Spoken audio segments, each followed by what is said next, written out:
कांग्रेस नेतृत्व नेबे नहीं गांधी परिवार सदस्य गांधी परिवार बाहर जन को कांग्रेस नेतृत्व दि जाऊ एभली एक चांचल्यकर बयान देइछंती कांग्रेस महासचिव प्रियंका गांधी।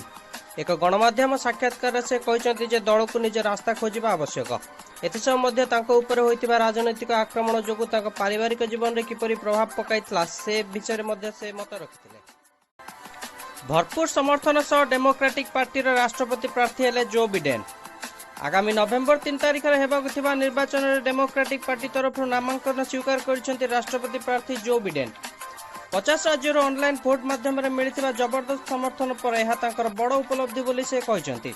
निर्वाचन में मुकाबला रिपब्लिकन पार्टी राष्ट्रपति प्रार्थी तथा वर्तमान राष्ट्रपति डोनाल्ड ट्रंप। ऑनलाइन फार्मासिटी रे पाद देव Reliance Industries online pharmacy company जोग देवाक जाउछि। एथिपाई नेटमेट्स रे प्राय 620 कोटी टंकार विनियोग करिछि। चुक्ति अनुसार रिलायंस वाइटालिक रे 60% इक्विटी होल्डिंग होइतिबा बेले यार subsidiary ट्रेसरा health Netmeds market plus और दाढ़ा फार्मा डिस्ट्रीब्यूशन रे याकु 100% भाग मिलिबो।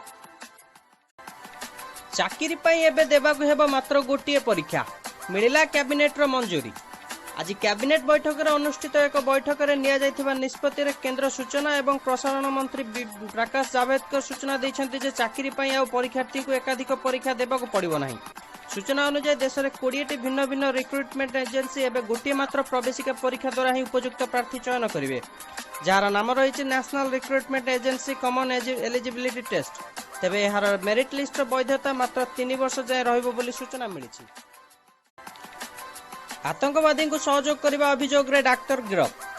नेशनल इन्वेस्टिगेटिंग एजेंसी एनआईए मंगलवार दिन बेंगालुरु जने 28 वर्षीय वयस्क आखि डाक्टर अब्दुल रहमान को आतंकवादी को सहयोग करने अभियोग रे गिरफ करिछि। एनआईए प्रवक्ता सोनिया नारंग कहवा अनुसार बेंगालुरु एमएस रमैया कॉलेज रे कार्यरत थिबा ही डाक्टर आईएसआईएस आतंकवादी सहायता मेडिकल आप तथा अस्त्र संबंधी आप विकसित करने प्रक्रिया रे थिले।